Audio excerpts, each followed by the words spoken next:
Hello everyone, this is Energy and welcome to my channel.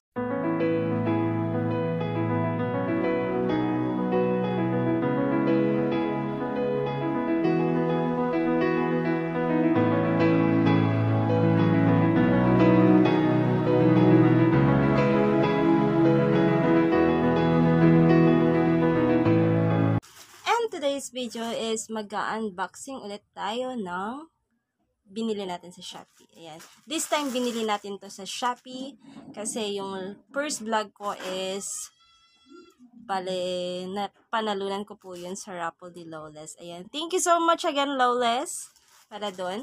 And now, mag-unboxing po tayo.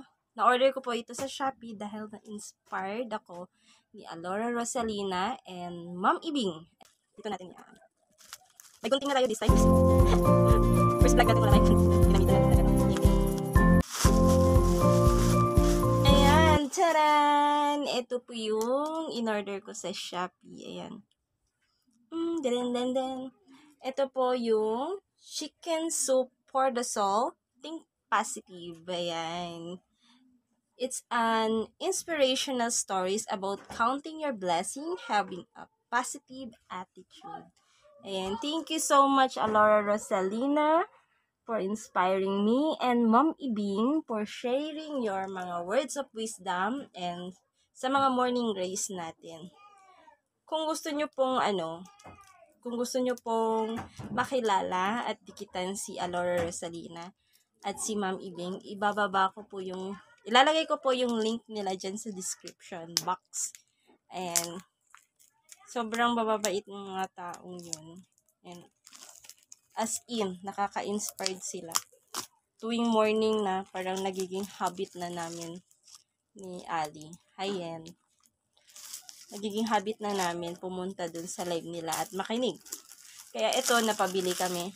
Actually, yung isang book is andun na kay Yan kasi gusto niya ring meron siya. Kaya mas nauna sa kanya kasi nasa Luzon lang naman siya. Ayan. Bale sa akin yung nahuli. And ayan nga po, nasa chapter 2 na po kami ng health challenges. Tapos na po namin yung chapter 1. Ayan.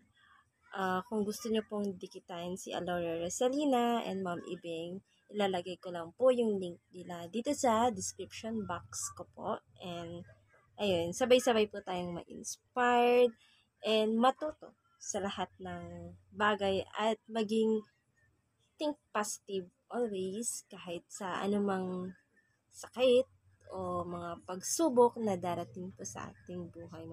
Financial ba po yan, sakit, or kahit ano po. Ayan. Thank you so much po and God bless everyone. Have a great day.